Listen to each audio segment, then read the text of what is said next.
El convento de Santa Águeda huele a muerte desde antes de que yo llegara. Lo supe el primer día, cuando la Madre Superiora me mostró mi celda y vi las marcas de uñas en el marco de la puerta.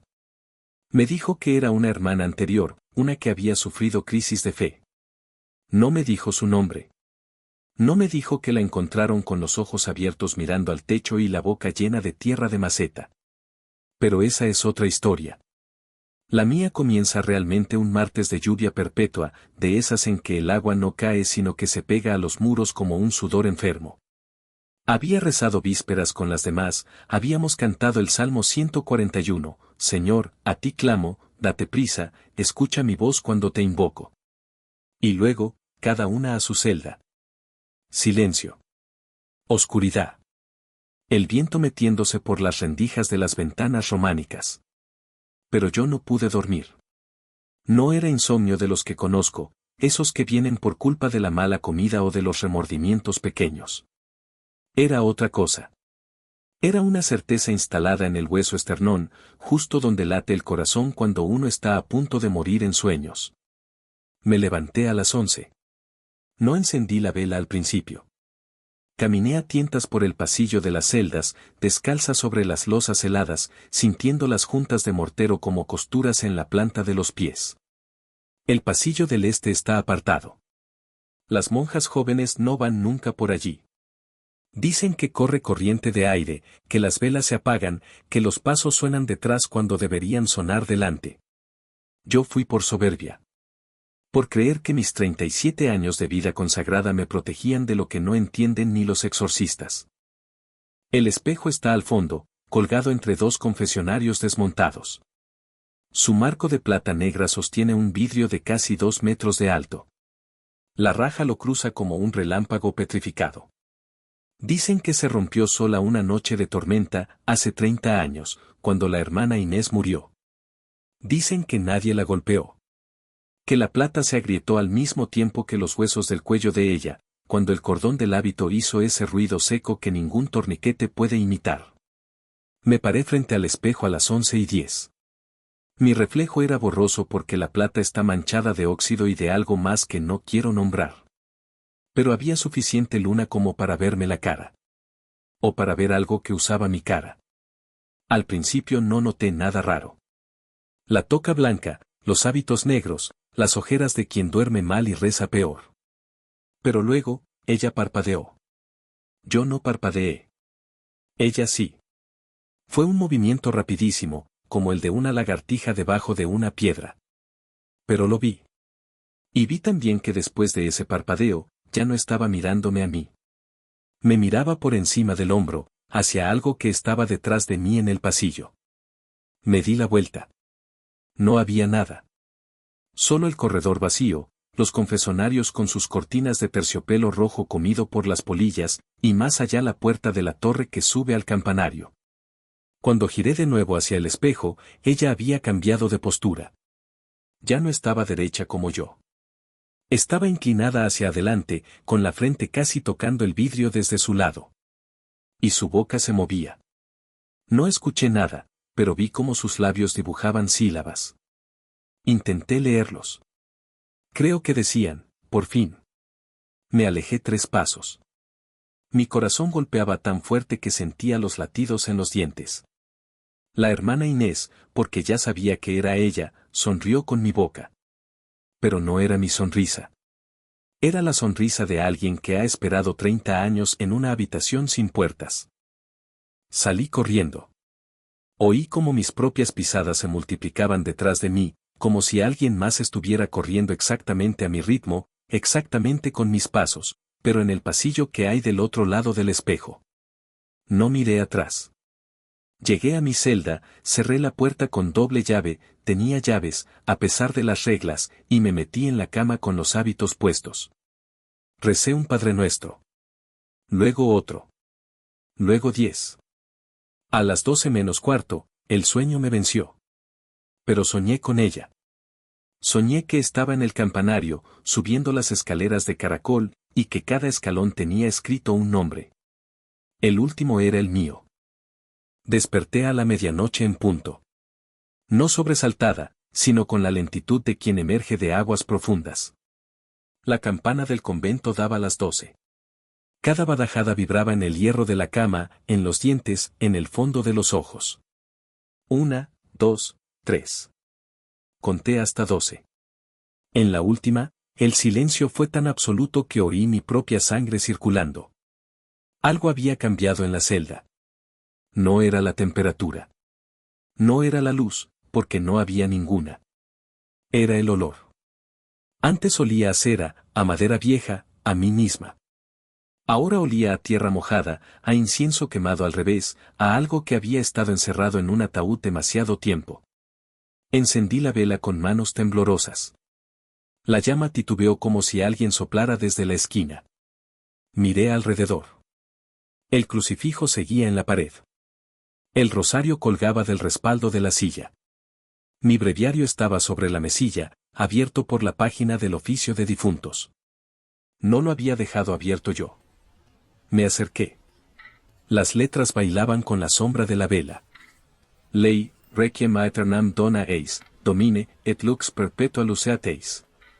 Descanso eterno dals, Señor, y la luz perpetua los ilumine. Y luego, escrito al margen con una letra que no era la mía, una letra temblorosa y antigua, o la luz perpetua me ilumina a mí desde el otro lado. Cerré el libro de golpe. El ruido resonó en la celda como un disparo. Y entonces, desde el pasillo, alguien respondió con 3 golpecitos en la pared. No en mi puerta. En la pared. Al otro lado de la piedra, donde no hay pasillo sino la cámara de aire entre los muros. Toc, toc, toc. Silencio. Toc, toc, toc. Otra vez. El mismo ritmo. Como alguien llamando desde dentro de los huesos del convento. Me arrodillé junto a la cama y recé. No el rosario, porque las cuentas se me enredaban en los dedos como dientes sueltos. Recé con mis propias palabras, esas que no enseñan en el noviciado, esas que salen cuando ya no queda liturgia que tape el miedo. Señor, si eres tú, líbrame. Si es el demonio, que se vaya. Si es ella, que descanse en paz. Los golpecitos cesaron. Suspiré. Me sequé el sudor de la frente con la manga del hábito. Y entonces, en el silencio que siguió, oí algo peor que los golpes. Oí respiración. No la mía. La mía estaba contenida, apenas un hilo.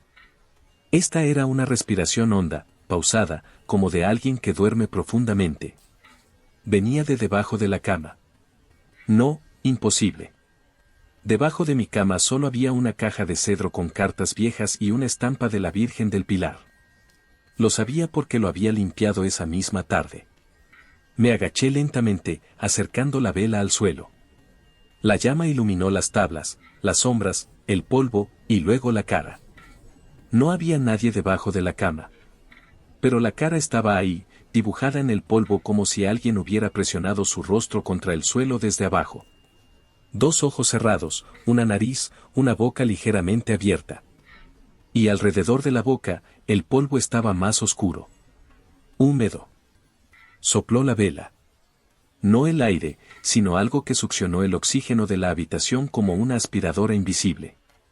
Me quedé a oscuras, de rodillas junto a la cama, con la cara del polvo mirándome desde el suelo. Entonces ella habló. No era una voz que viniera de fuera. Era una voz que nacía dentro de mi cabeza, directamente en el lóbulo temporal, como un pensamiento que no era mío pero usaba mis neuronas para sonar. No tienes que tener miedo. Yo también fui monja. Yo también recé. Yo también creí que Dios me protegería. Déjame en paz, susurré con los labios secos. La paz no existe del lado de los vivos. La paz es estar muerta y no saberlo. La paz es mirar desde el espejo y ver que afuera sigue la vida sin ti. Eres la hermana Inés. Ese nombre lo enterraron con mi cuerpo. Ahora solo soy la que mira. La que espera. La que tiene frío. ¿Qué quieres? Largo silencio. La respiración debajo de la cama se hizo más lenta, más pesada. Y cuando ella volvió a hablar, su voz tenía un matiz distinto. No miedo. No ira. Hambre. Quiero salir. Quiero caminar. Quiero comer pan caliente y beber vino y sentir el sol en la cara. Hace 30 años que no siento nada. Tú tienes calor. Tú tienes sangre. Tú tienes un cuerpo que todavía respira. No puedo darte eso. No me lo pidas. Ya lo estás haciendo. Cada vez que te miras al espejo, me das un poco. Cada vez que dudas, me das un poco. Esta noche, cuando pusiste la mano en el vidrio, me diste mucho. Recordé entonces el contacto. El frío. Los dedos del otro lado. La grieta que ahora tenía en la palma de la mano. Levanté la mano derecha en la oscuridad. No podía verla, pero la sentía. Ardía. Palpitaba como una segunda boca. Encendí la vela otra vez. La llama costó mucho en prender, como si el aire estuviera espeso. Miré mi palma. La grieta estaba ahí, roja, fina, desde la base del dedo corazón hasta la muñeca. Pero había crecido. Antes medía 2 centímetros. Ahora llegaba hasta el antebrazo, escondida bajo la manga del hábito. Me subí la manga. La raja continuaba, blanca como una cicatriz reciente, hasta el codo. Y en el codo, la piel se abría ligeramente. No sangraba. Pero se veía algo debajo. No músculo. No hueso. Se veía oscuridad. Como si mi brazo estuviera hueco y dentro solo hubiera noche. Ahora eres mi puerta, dijo la voz en mi cabeza. Y esta vez no sonó triunfante. Sonó aliviada. Como quien lleva siglos llamando y por fin le abren. La hora de las brujas, llaman a este tramo. Las monjas decimos la hora de los difuntos inquietos. Entre la 1 y las 2, cuando el sueño es más profundo y la vigilia más frágil, los muertos se acercan al mundo de los vivos. No para hacer daño, decía la Madre Angélica, sino para recordar que alguna vez tuvieron lengua. La hermana Inés no quería recordar. Quería tomar. Pasé la primera hora de la madrugada en vela, sentada en el borde de la cama, mirándome el brazo. La grieta había seguido creciendo. Ahora llegaba hasta el hombro. No dolía, pero sentía un vacío en el brazo, como si ese miembro ya no me perteneciera del todo. Cuando intentaba mover los dedos, respondían, pero con un leve retraso. Como si la orden tuviera que viajar más lejos de lo normal. A la 1:15, la campana del convento dio un solo toque. No era una hora canónica. No había razón para que sonara. Sin embargo, sonó. Un tañido grave, solitario, que se quedó vibrando en el aire durante lo que parecieron minutos enteros. Después de ese tañido, oí pasos en el pasillo. No era una persona. Era un tropel de personas. O eso parecía al principio. Muchos pasos, rápidos, desordenados, como de una multitud que huye. Pero a medida que se acercaban, fui distinguiendo la verdad, era un solo par de pies. Pero cada pisada se multiplicaba por eco en todas direcciones, como si el pasillo entero fuera una caja de resonancia para esa única caminante. Se detuvo frente a mi puerta. El silencio duró un latido. Luego, algo golpeó la madera. No con los nudillos. Con algo blando, pesado, húmedo. Como un puño envuelto en trapos mojados. Golpeó 3 veces. «Ábreme», dijo una voz. No era la voz de la hermana Inés. Era la mía. Exactamente la mía. La misma entonación, el mismo timbre, las mismas cesuras al hablar. Pero yo estaba dentro de la celda. Yo no había hablado. «Ábreme, hermana», repitió mi voz del otro lado. Me he quedado fuera. He ido a la capilla y he cerrado sin querer. «Ábreme, por favor». Era una mentira perfecta. Porque era verdad que a veces iba a la capilla de madrugada. Porque era verdad que la puerta de mi celda a veces se atrancaba. Porque era verdad que mi voz sonaba exactamente así cuando pedía ayuda. Pero yo sabía que no era yo. Me quedé inmóvil, sin respirar. La vela se había consumido hasta la mitad y la sombra de mi cuerpo ocupaba toda la pared del fondo, enorme, deforme.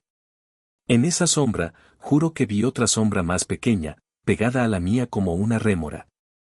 Una silueta de monja con la cabeza ladeada.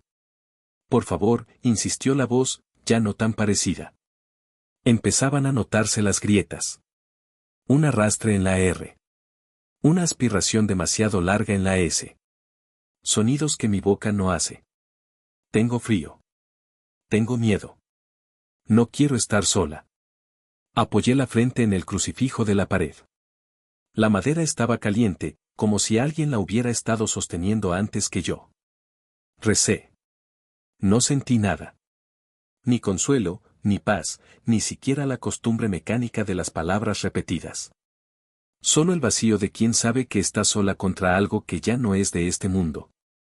Si no me abres, dijo la voz, y ahora ya no era la mía, era la de ella, la de la hermana Inés, la que había escuchado en el espejo, entraré por otro lado. Oí como sus pies se alejaban. No caminando hacia la izquierda o la derecha. Alejándose hacia arriba. Como si subiera escaleras invisibles pegadas a la pared. Los pasos se hicieron más pequeños, más lejanos, y luego desaparecieron. El silencio volvió. Un silencio denso, líquido, que se metía por los oídos y los taponaba como cera. Miré el techo. Mi celda está en la planta baja. Sobre mí está la celda de la hermana Clara. Sobre ella, el desván. Sobre el desván, las vigas del tejado. Y luego, fuera, las tejas, la noche, la luna. No hay nada más arriba. No hay un piso superior que comunique con el pasillo del este o con el campanario. Pero los pasos habían subido. Los seguí con la mirada, como si pudiera verlos a través del yeso y las tablas. Subieron hasta el desván. Y entonces, desde arriba, desde exactamente encima de mi cama, algo comenzó a gotear. No era agua. Era más espeso. Más lento. Cayó sobre mi almohada con un sonido pegajoso, como saliva. Extendí la mano para tocarlo. Era oscuro, casi negro, y frío. No olía a nada. Era un líquido sin olor, lo cual es peor que oler mal, porque lo que no huele no se puede identificar. Miré hacia arriba. El techo de vigas de madera tenía una pequeña mancha húmeda que crecía en círculos concéntricos. En el centro de la mancha, algo presionaba desde el otro lado. Algo que quería abrirse paso. Déjame entrar por el techo, dijo la voz en mi cabeza. Ya no necesitaba usar el oído. Hablaba directamente a mis recuerdos, a mis miedos, a las imágenes que mi mente generaba sin querer. O por la pared.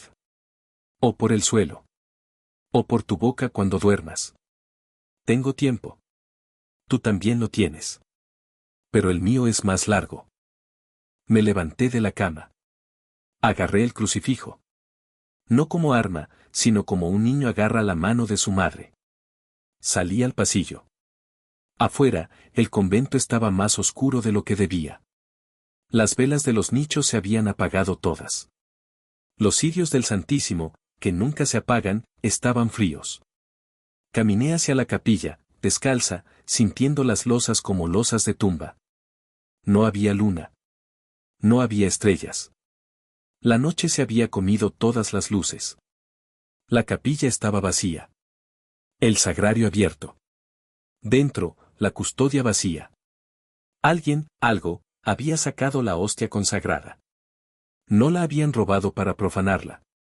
Simplemente la habían hecho desaparecer. Como si Dios se hubiera ido de vacaciones y hubiera dejado el convento a su suerte. Me arrodillé frente al altar vacío. Lloré. No de miedo. De soledad. De esa soledad que no se arregla con compañía humana porque lo que falta no es gente, sino presencia. Algo que te mire y te vea y te quiera. Algo que no quiera usar tu cuerpo para volver a caminar. A las 2:45, oí la campana del convento otra vez. No dio la hora. Dio algo peor, el toque de difuntos. Ese que solo suena cuando una monja está a punto de morir, para que las demás recen por su alma en tránsito. Pero yo no estaba muriéndome. Ella sí. 30 años atrás. Y la campana lo recordaba.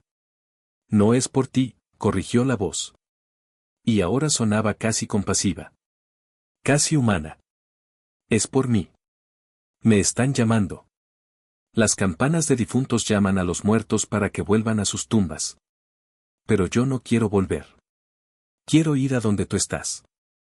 De repente, todas las velas de la capilla se encendieron a la vez. No una a una. Todas. Un estallido de luz que me cegó por un segundo. Cuando pude ver de nuevo, ella estaba ahí. No en el espejo. En el altar. La hermana Inés estaba arrodillada sobre el mismo escalón donde yo estaba arrodillada. Ocupaba mi mismo espacio.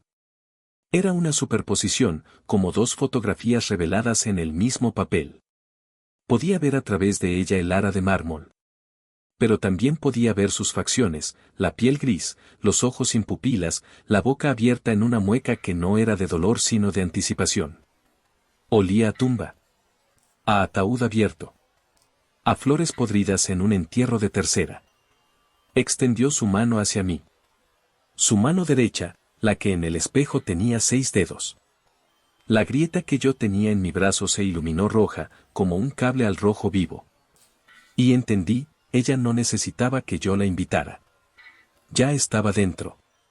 La grieta era el umbral. Y cada hora que pasaba, el umbral se ensanchaba. Dentro de una hora, dijo con sus labios, no con mi cabeza, estarás mirándome desde el espejo. Y yo estaré rezando en tu celda. Y nadie notará el cambio. Porque tú y yo ya somos la misma. Desapareció. Las velas se apagaron. El sagrario seguía vacío. Y en mi brazo, la grieta había llegado hasta el cuello. Volví a mi celda arrastrándome. No podía caminar bien. La pierna derecha, también ahora con grietas que se abrían como costuras mal cosidas, se negaba a obedecerme del todo. Caminaba como ella, arrastrando un pie, inclinando la cabeza hacia un lado, respirando con esa lentitud de quien ya no necesita el aire pero lo echa de menos. Me senté frente al espejo de mano que guardaba en la cómoda. No el grande del pasillo del este. Este era pequeño, de marco de carey, que usaba para peinarme cuando me quitaba la toca por la noche. Lo puse sobre la mesa y lo encendí con la última vela que me quedaba. Mi reflejo ya no era yo. La cara era la mía, sí. Los mismos pómulos altos, la misma nariz aguileña, los mismos ojos marrones. Pero algo la habitaba desde dentro. Algo que movía mis músculos faciales en direcciones que yo no elegía. Cuando yo quería fruncir el ceño, el reflejo sonreía. Cuando yo quería llorar, el reflejo cerraba los ojos con calma, como quien se dispone a dormir. Y la grieta. En mi reflejo, la grieta estaba en la cara. Le cruzaba la frente, le partía la nariz, le abría el labio superior como un labio leporino. Sangraba en el espejo. En la vida real, mi cara estaba intacta. Pero por dentro, en algún lugar entre la piel y el alma, ya estaba rota como ella. Falta poco, dijo la voz. Ya no sonaba dentro de mi cabeza. Sonaba dentro de la habitación, como si ella estuviera sentada en la silla de junto. No la veía, pero sentía su peso en el colchón, su frío en el aire, su hambre en mi estómago vacío. ¿Qué pasará a las 3? Pregunté. Mi voz salió ronca, cascada, como si tuviera tierra en la garganta. A las 3, yo estaré completamente dentro. Y tú estarás completamente fuera. No morirás. Eso sería un alivio. Simplemente te moverás al otro lado del espejo. Y yo me moveré a este. Intercambiaremos prisiones. ¿Y si me resisto? ¿Con qué? Tu cuerpo ya no te obedece del todo. Tu fe se ha ido por el sagrario vacío. Tus rezos no llegan más arriba del techo. ¿Con qué vas a resistirte, hermana? ¿Con el miedo? El miedo es mi comida. Tenía razón. Lo supe en ese momento con una claridad que dolía más que las grietas. Había perdido. No porque ella fuera más fuerte, sino porque yo había sido demasiado débil para no mirarme en un espejo roto 30 años después de que una monja se ahorcara frente a él. Pero entonces recordé algo. Algo que la hermana Inés no sabía. Algo que yo había olvidado hasta ese instante, enterrado bajo capas de rutina y desesperanza. El espejo del pasillo del este no era el único. En el desván, entre telarañas y baúles de dotes olvidadas, había otro espejo. Más pequeño. De marco de madera sin barnizar. Lo habían traído las monjas clarisas cuando se fusionó el convento, hacía 80 años. Y ese espejo, según contaba la hermana Angélica antes de morir de vieja, no reflejaba el mundo. Reflejaba lo que había detrás del mundo. Me puse de pie. Me costó. Mis piernas temblaban como las de una recién nacida. Mi brazo derecho colgaba inútil, lleno de grietas por dentro, hueco como una caña. Pero caminé. Salí al pasillo. Subí la escalera del fondo, la que nadie usa porque los escalones están combados y la barandilla se mueve. A mis espaldas, oí como ella se daba cuenta. Oí un grito. No un grito de miedo. Un grito de furia. Porque había olvidado ese espejo. Porque 30 años mirándose en el mismo vidrio la habían vuelto miope para todo lo demás. No te servirá, me dijo mientras subía. Ahora su voz sonaba lejana, como si viniera del fondo de un pozo. Ese espejo no muestra la salida. Muestra la verdad. Y la verdad te va a doler más que yo. Llegué al desván. Abrí la puerta que gimió como un animal herido. El aire olía a naftalina, a polvo, a ratones muertos. En el fondo, cubierto por una sábana blanca, estaba el espejo. Lo destapé. No medía más de 1 metro de alto. El marco de pino estaba carcomido. El vidrio, sin embargo, estaba limpio. No tenía polvo. No tenía manchas. Como si alguien lo hubiera limpiado recientemente. O como si nunca hubiera necesitado limpieza. Me miré en él. Y vi la verdad. Vi que la hermana Inés no se había ahorcado. La habían ahorcado.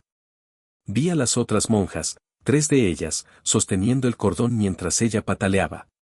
Vi sus caras. Conocía esas caras. La Madre Superiora de entonces. La hermana Teresa. La hermana Pilar. Todas muertas ahora, todas enterradas en el cementerio del convento con cruces que decían descansen en paz. Vi que el espejo no se rompió solo.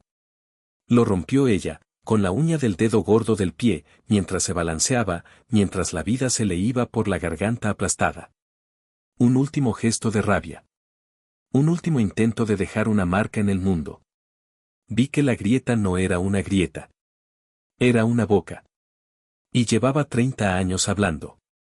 Y entonces vi lo más importante, la salida.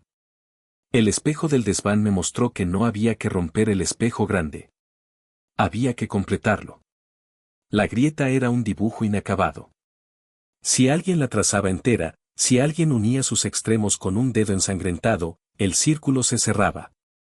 Y lo que estaba dentro quedaba dentro para siempre. Pero para eso había que tocar el vidrio otra vez. Había que meter la mano en la grieta. Había que aceptar el frío, el vacío, los dedos de ella.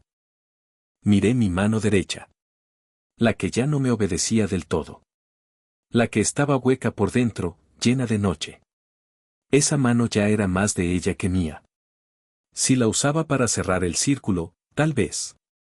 No lo hagas, suplicó la voz. Ya no era la voz triunfante de antes. Era la voz de alguien que ve cómo se cierra su única puerta. Te quedas atrapada conmigo. Los dos del mismo lado. Para siempre. Para siempre, repetí. Pero tú atrapada. Yo contigo. Y nadie más. Bajé las escaleras. El convento temblaba. Las paredes sudaban agua negra. Las velas se encendían y apagaban en segundos. La hermana Inés estaba en todas partes, en el reflejo de los azulejos, en el brillo de los marcos, en la humedad de los espejos de agua bendita. Llegué al pasillo del este. El espejo grande me esperaba. Ella estaba dentro, pegada al vidrio, con los ojos blancos y la boca abierta en un grito que no salía. Levanté mi mano derecha. La mano hueca. La mano que ya no era mía. La metí en la grieta. El frío fue absoluto. No el frío de la nieve o del hielo. El frío de no ser. El frío de la muerte antes de la muerte. Sentí como ella me agarraba la muñeca con sus 6 dedos. Sentí como intentaba arrastrarme hacia adentro. Pero yo ya había visto la verdad en el otro espejo. En lugar de dejarme llevar, tracé la línea. Con mi dedo, su dedo, nuestro dedo, completé la grieta. Uní los dos extremos. Cerré el círculo. El espejo brilló con una luz blanca, cegadora, que llenó todo el pasillo. Oí el grito de ella, pero no era un grito de furia. Era un grito de sorpresa. Como quien ha pasado 30 años empujando una puerta que solo se abría hacia adentro. Cuando la luz se apagó, el espejo ya no tenía grieta. Estaba entero. Perfecto. Y en su superficie plateada, solo se reflejaba el pasillo vacío. Mi pasillo. Mi convento. Mi vida. Pero mi mano derecha seguía siendo hueca. Y en la palma, donde antes estaba la grieta, ahora había una palabra escrita al revés, como para leerse en el espejo. Decía, gracias. El reloj del campanario dio las 3. La hora en que Cristo expiró. La hora en que los muertos pueden descansar o pueden levantarse, según hayan cerrado o no sus cuentas con el mundo. La hermana Inés cerró las suyas. Pero yo no. Ahora vivo en el convento de Santa Águeda. Rezo, canto, parto el pan, barro los pasillos.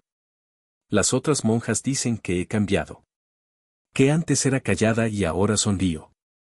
Que antes evitaba los espejos y ahora me miro en ellos con tranquilidad. No les digo que mi mano derecha sigue siendo hueca. No les digo que a veces, de noche, cuando todo está en silencio, oigo una respiración muy leve detrás de mi hombro. No les digo que en el fondo de los espejos pequeños, si miro con el rabillo del ojo, alcanzo a ver una silueta de monja sentada en una celda que ya no existe, mirando hacia afuera con unos ojos blancos que ya no ven. No les digo que la hermana Inés no se fue. Solo cambió de lado. Ahora ella es la que mira desde aquí. Y yo, a veces, soy la que mira desde allí. No siempre. Solo cuando me olvido de quién soy. Solo cuando el sueño es más profundo que la vigilia. Solo cuando alguien, en algún lugar, se acerca demasiado a un espejo roto y pregunta en voz baja. ¿Hay alguien ahí? Y yo respondo. No con palabras. Con una grieta que se abre en su mano. Con un frío que sube por su brazo. Con una certeza que se instala en su hueso esternón, la certeza de que no está sola, de que nunca lo ha estado, de que los espejos no muestran lo que hay delante sino lo que hay detrás. Y detrás, esperamos nosotras. Las que estuvimos vivas. Las que estuvimos muertas. Las que ya no sabemos la diferencia. Esta historia no termina. Se refleja. ¿Y tú, qué me has leído hasta aquí? Dime, ¿desde qué lado del espejo me estás viendo? Porque yo, desde el mío, veo tu cara. Y tiene una grieta que no te habías dado cuenta. Buenas noches, hermana. Buenas noches, hermano. Buenas noches, tú que mañana te mirarás al espejo y pensarás que es solo tu reflejo. Hasta que él sonría primero.